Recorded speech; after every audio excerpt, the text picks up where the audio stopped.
Hi, this is Michaela with Econoful. This is a tutorial of our lesson 4.3, Investments that Drive Economic Growth. Specifically, we're going to be looking at public health and education. This is designed for a 45-minute class as an activator, a digital simulation, a debrief, and a summarizer. Today, we're just going to be focusing on the digital simulation part, though. You can find these materials on our website right now. If you want to pause and open them up and follow along, you're welcome to do that. So for the simulation, each student will need a laptop or a computer. It'll take place in Google Sheets, and we've created a template that you'll provide to each of your students. Setting the scene, economists are conducting research. Your role is as a research assistant, and your goal is to be the most productive group of research assistants. This slide is not in the slides for your class, but just to give you a little bit of a heads up where we're headed, we're going to divide the class into 4 groups. Each will represent a different country with a different scenario, the scenarios being different investments in public health and education. So 2 countries will have significant investment in education and 2 will have minimal. And the ones with significant investment in education will get advanced training to help with the tasks. Those with minimal investment in public health will be represented by needing to take rest breaks throughout the simulation. It's helpful if these groups are relatively even as far as number of students go. You can assign 1 to 2 students to help as timekeepers to help even them out. Each student will get a handout that corresponds with the country they're in, and that'll go over the scenario like I just went over, how their tax dollars are used if they're investing in public health and education. And then they'll get instructions for their 4 tasks that they'll need to complete in Google Sheets. Before we start the simulation, they'll get a handout with some additional data that will help with one of the tasks. We'll briefly go over each of the 4 tasks. We don't want to give a lot of additional information, but we don't want them to be totally lost either. So I'm just going to show you a screenshot of before and after each task is done. Enter years of school. That's pretty straightforward. That's the one they'll use that additional handout to just do data entry. Sort table by GDP per capita from lowest to highest. Insert average GDP per capita. And create a map. This map doesn't show any countries because this is an example and they're pretend countries, but in the real simulation, there will be real countries. Here's one tab with all 4 tasks done.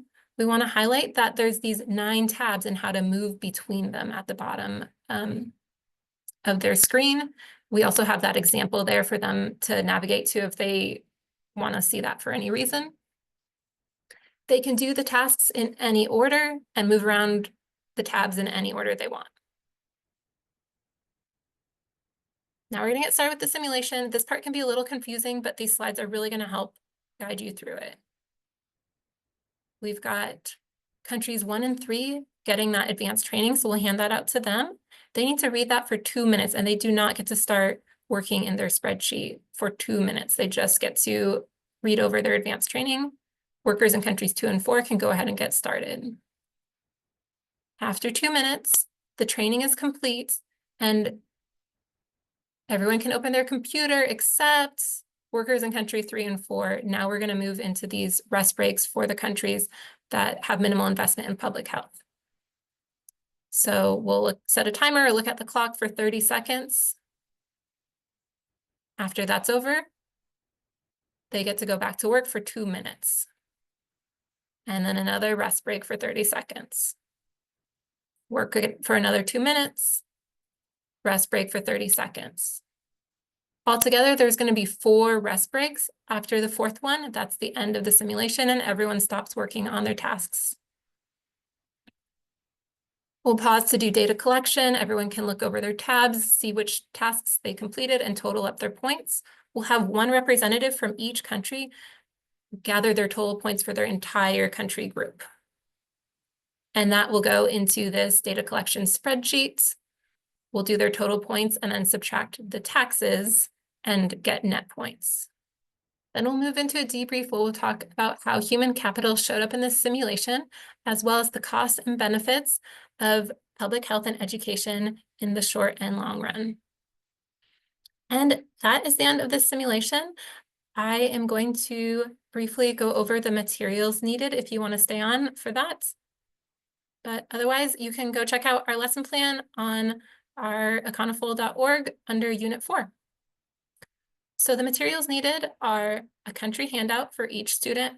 Again, there'll be one handout for each country. The simulation data can be a class set. You can reuse that for each class. A computer, a laptop for each student, and a copy of the spreadsheet. And for the advanced training and the activator data, those handouts can be reused for each class, and really only half of the students need them.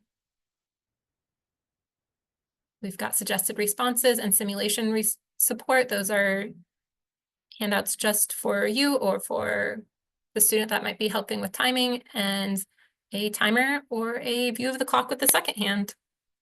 So those are all the materials you need for lesson 4.3. Thank you for watching. Please reach out if you have any questions or feedback. Thank you.